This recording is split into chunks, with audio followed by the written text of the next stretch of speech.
Dear friends, the two most recognized and accepted model of forgiveness in West are: number 1, Roberts and Wright's process model; number 2, Everett Worthington's reach forgiveness approach.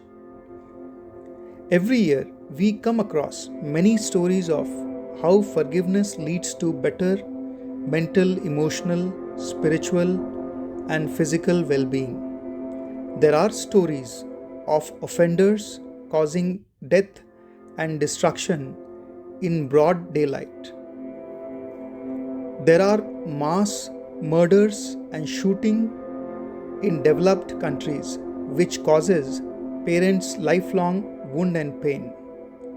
Similarly, powerful personalities, often because of loss of integrity and character, cause their fans immense pain. General public gets into debate whether to forgive them or not after their fall from grace. There is huge increase in physical and sexual abuse over time. It is so difficult for both the child and the parent of victim to forgive the offender. But we often come across stories of forgiveness which heal the wound of both the forgivers as well as the offenders. In case of hurt and pain in abusive relationships, forgiveness is often difficult to practice, especially where the victim has suffered for a long time and the relationship gets so broken that mercy cannot be easily bestowed upon. There are many stories of forgiveness in marriages and relationships where both the forgiver and the offender not only move on in life but also heal. Religion and religious teachers have advocated the value of forgiveness in our lives for a long time now. Historically, forgiveness was largely considered a religious act. Religious people are considered to be more forgiving. But in the modern world, forgiveness stories are being widely circulated by the society, and the people now come forward to share and appreciate it with the rest of the world. In 2005, Mullet and Neto discussed about the forgiving personality, which talked about how certain personality traits evolving higher neuroticism and higher agreeableness lead to being more forgiving. These traits are related to stability in early childhood care by parents, stable current relationships, and higher self-esteem. Psychologists define forgiveness as a conscious, deliberate decision to release feelings of resentment or vengeance towards a person or a group who has caused harm to you or your group, regardless of whether they literally deserve forgiveness or not. Forgiveness is linked to reduced anxiety, depression, and a lot of psychological disorders.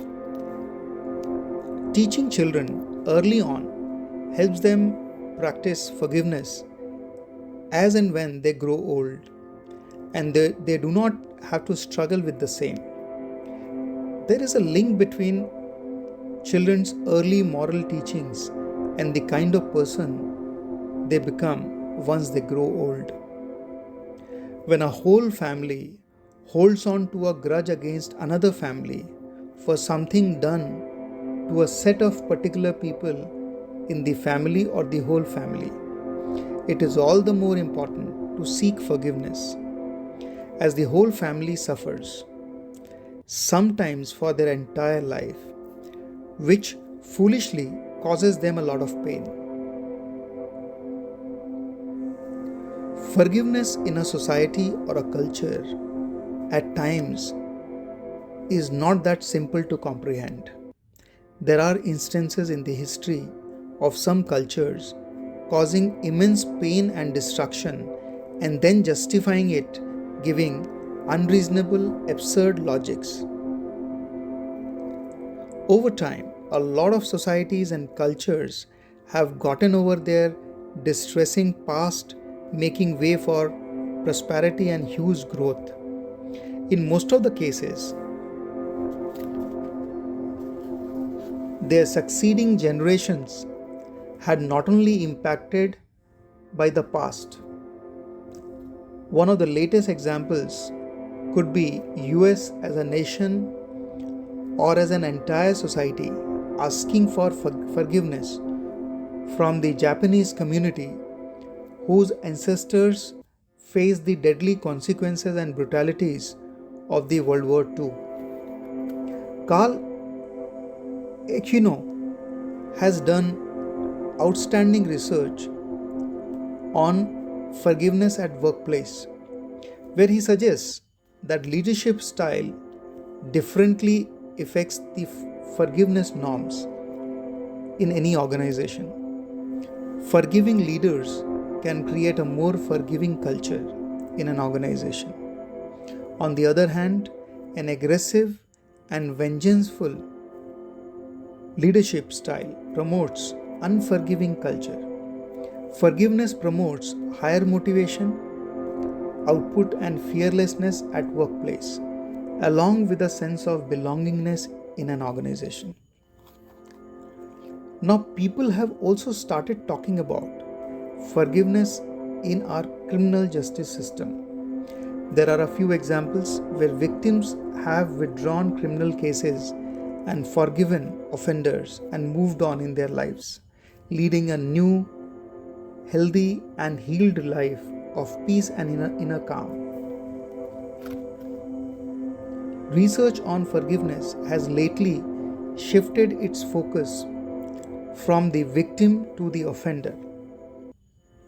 What goes on in the mind of an offender, and post forgiveness, what are the changes taking place in his or her personality and thought process?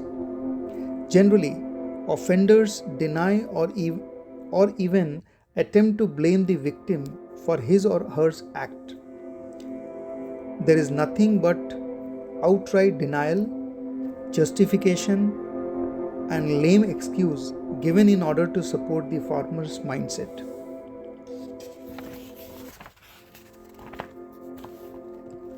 Importance of self-forgiveness is getting out of the negative cycle of damage, pain, and intense grudge. At times, one is not able to practice self-forgiveness because of his own moral and ethical code, lack of self-esteem, fear of being seen as a weak one, and has emotional instability. We not only need to set right our own moral values but also focus on establishing emotional stability. Most of the Eastern religions and philosophies highlighted the role of karma in forgiveness, wherein it is believed we are our own karma or imprints. Whatever we process at the level of thoughts creates imprints. Most of our emotions and actions further depend on their imprints. Therefore, if we do not forgive and hence stick to the resentment or the pain constantly, we keep creating imprints. Karmic effects thereby exist due to lack of forgiveness. Forgiveness is a powerful solvent that dissolves many of our negative karmas. Lord Krishna points out that forgiveness is one of the eminent qualities that everyone should practice and aspire for. Thank you, friends.